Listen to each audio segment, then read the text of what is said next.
Give it up for Terry. Holy moly.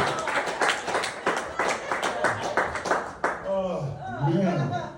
I just didn't need to know about that crystal. I'm just saying. Oh, my God.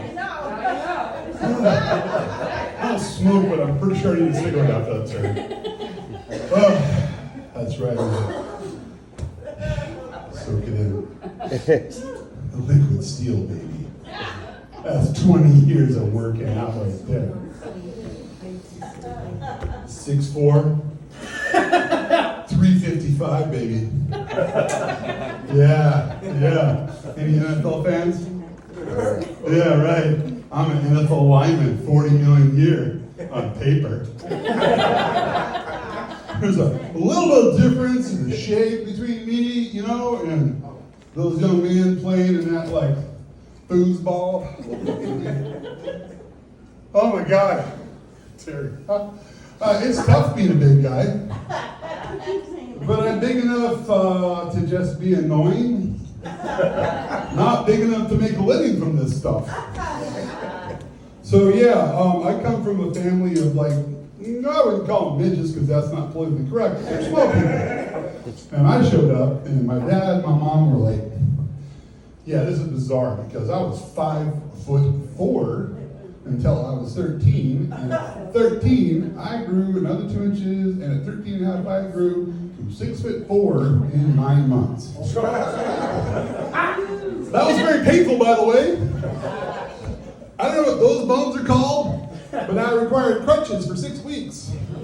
And all I looked for was food and sleep. You know, yeah. So, yeah, it's cool, but, you know, I have friends, 171, 172. And it's awesome, but, you know, they're getting paid lots of money to play sports. I'm just big enough that I can change light bulbs, I can do what my wife tells me to, and, yeah, and it's annoying. So for me, a win was the flight out here from LA. Because I did not have to ask for the seatbelt extension. For the first time in about 6 months, because I'm doing this keto thing. Anybody doing keto? Yeah. Intermittent fasting? It's intermittent starving. Let's call it what that shit is. Oh, it's 16-8. It's the LA thing. Are we doing the 16-8 and 16-8? No, I'm damn starving until 12 noon, and then I get to eat eggs and avocado and I don't know, bacon rocks, but, you know, yeah, this is day 25. I'm down 13 pounds.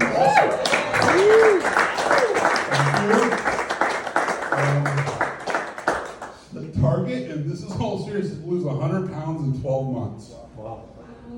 Because I've done it twice before in the last 25 years. Because, you know, when I was raised in a very nice family, they're like, you know, if you fail, try again. Well, I listened. The third time is going to be the charm. So 13 pounds, 25 days, keto, intermittent starving, and I'm not drinking. Oh, I'm sorry. So bad and sorry. I like my wine. I like my beer. And we're in New York, which last time I checked had, how many restaurants in this restaurant? 12. I don't know, bars? I think 3. Yeah, if I see one more bagel or keto, I'm gonna kill somebody!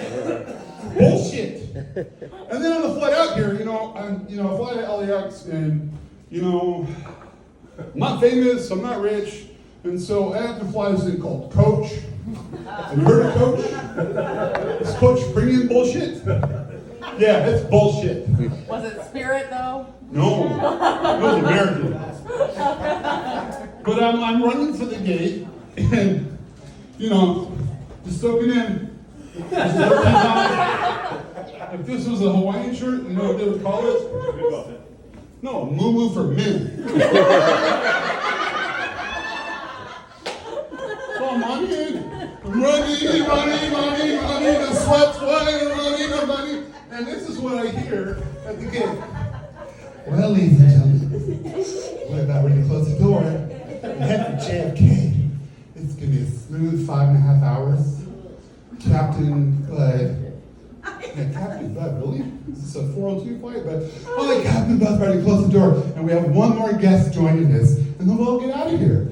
And I was like, all right, well, cool, I made it. As the sweat is profusely sweating, pouring down everywhere.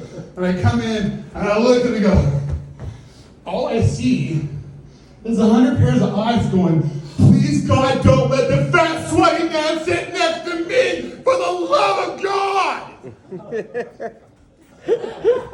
So, being the nice guy I am, I just slowly took my time. I did eye contact. And eye contact.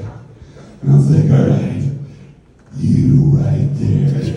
I'm going to sit right next to you and sweat profusely and tell you everything about my life. It was awesome. So yeah, you got the light, so we'll lean on this. If anything goes sideways or wrong, it's going to happen to me. So when you hang with me, you and me, brother, and we will, just stay behind me, because if there's a shark attack, a bear attack, a buffalo attack, that stuff's going to happen to me. Raise your hand in here of anybody that's been attacked by a buffalo and almost gored to death. Oh yeah, Catalina Island. You guys heard of this stuff? Yeah. Some idiot director brought over a bunch of bison in the 20s and shot a movie. It was too cheap to ship them back to the mainland. And he was like, hey, would you guys like to keep these bison on the island? They're like, sure. Yeah. But no one realized there's no natural predator on Catalina Island. So 100 buffalo are now like 1,000 buffalo. And they don't like big guys, especially big guys with little ass dogs. And the ranger's like, if you see a buffalo on your hike, just stop, eye contact, pick up your dog, and keep walking. Cool. So while we hold a mile in the hike, I see the buffalo. He's laying on the ground, looks at me, eye contact. I'm like, cool. Tell my wife, we're good. Remember the Matrix? Oh no. Yeah, remember those bad guys? Mr. Smith? Yeah, that bison turned into Mr. Smith. He jumped, he spun, and charged my ass. And all I had to do was time to grab my dog, grab my wife, throw her behind me, and then literally go to battle with a bison, which ended to my wife landing in a cactus patch called prickly pear. Prickly pear. Anybody know prickly pear? Yeah. So after that battle of bison, and then 3 other hikers come up, and finally we realized, we're out here. It meandered away, and as we're going to the hospital, I had to self-remove 2 2-inch spikes out of my private parts. No. Which, by the way, is not fun. Oh, is it not? I don't recommend it.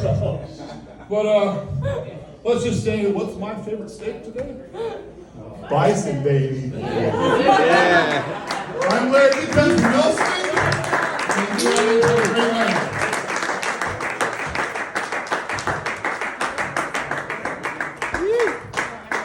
Keep it going for Larry.